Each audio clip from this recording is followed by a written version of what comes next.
South ఇండియాలోని అతి తక్కువ ధరలకి రత్నాలను అందించే ఏకైక సంస్థ 6JVR. మీరు ఇలాంటి ఒక ఆర్ట్ క్రియేట్ చేశారని అవును. ఎక్కడ నమోదు చేసుకున్నారు? ఎలా వచ్చింది మీకు అవార్డు?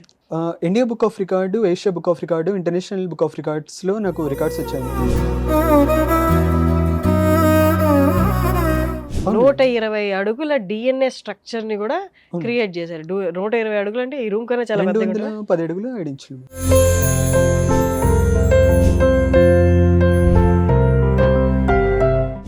కానీ ఎవరు అంటే విమర్శించలేదా?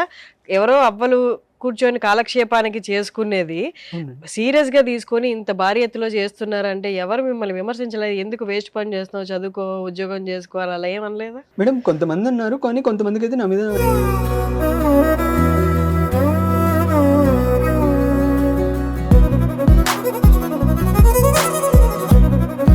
నమస్తే అండి. ఆర్ట్ ఏ రూపంలో ఉన్నా అది చాలా పవిత్రమైనది.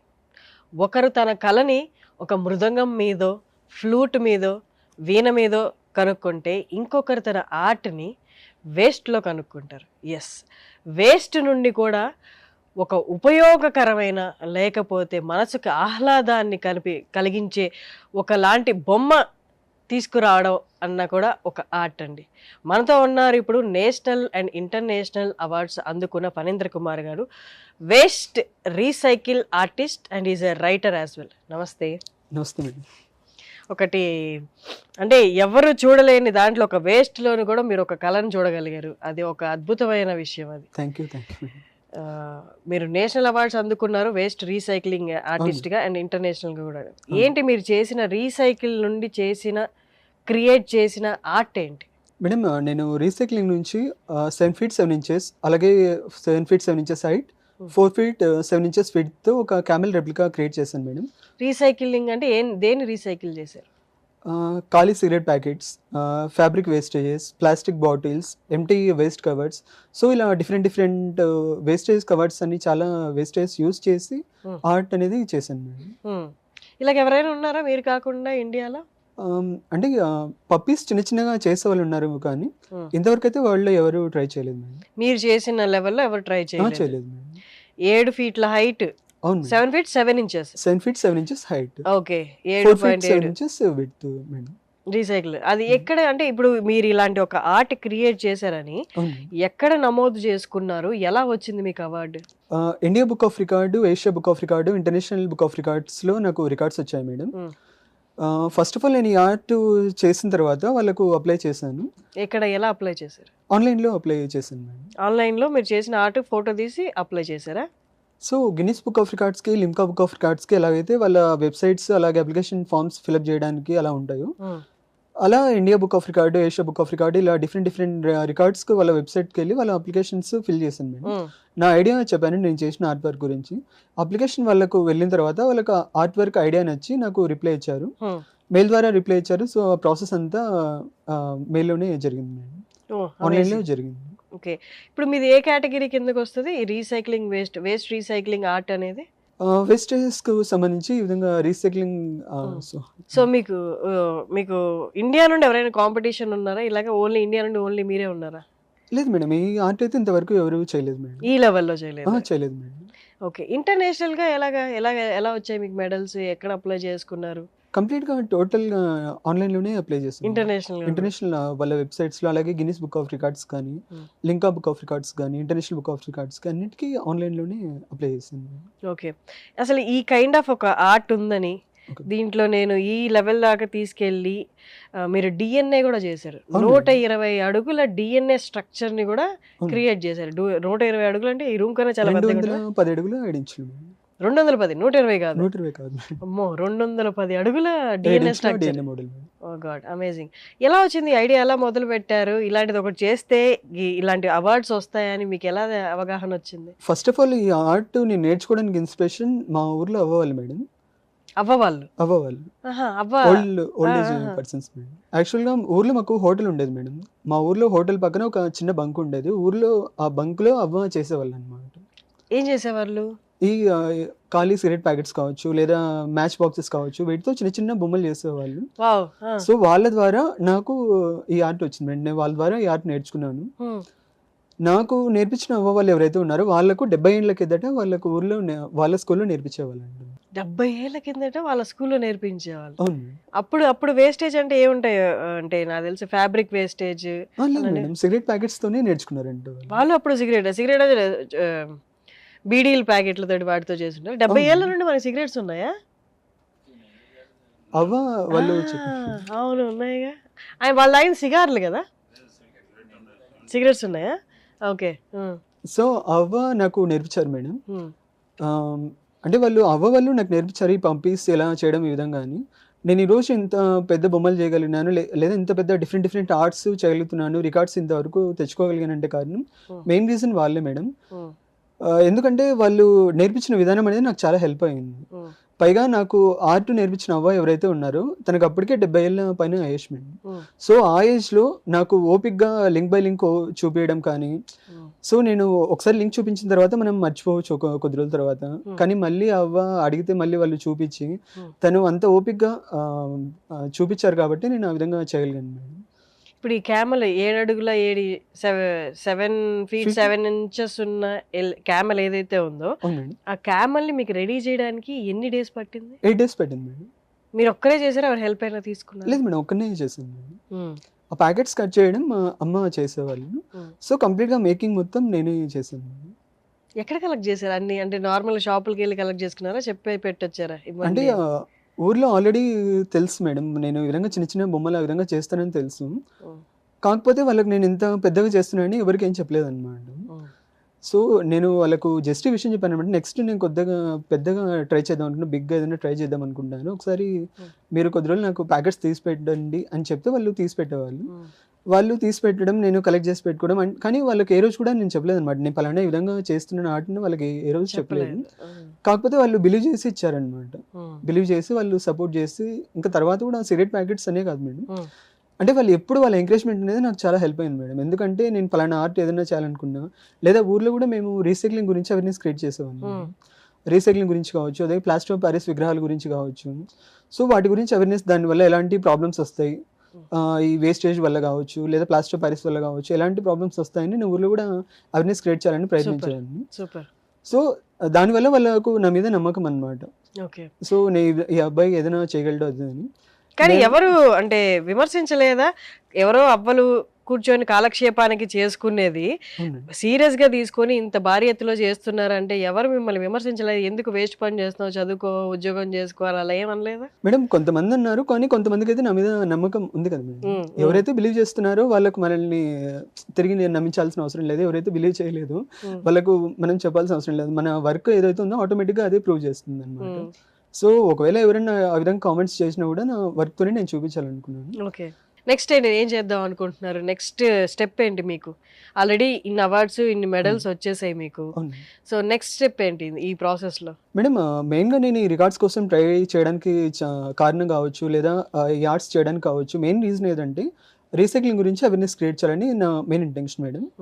అలాగే నా రైటింగ్స్లో కూడా చాలా వరకు సోల్జర్స్ గురించి, ఫ్రంట్ లైన్ వారియర్స్ గురించి, నేచర్ గురించి, కంప్లీట్గా ఇలా సొసైటీ గురించి ఉంటాయి మేడం నా రైటింగ్స్లో కూడా.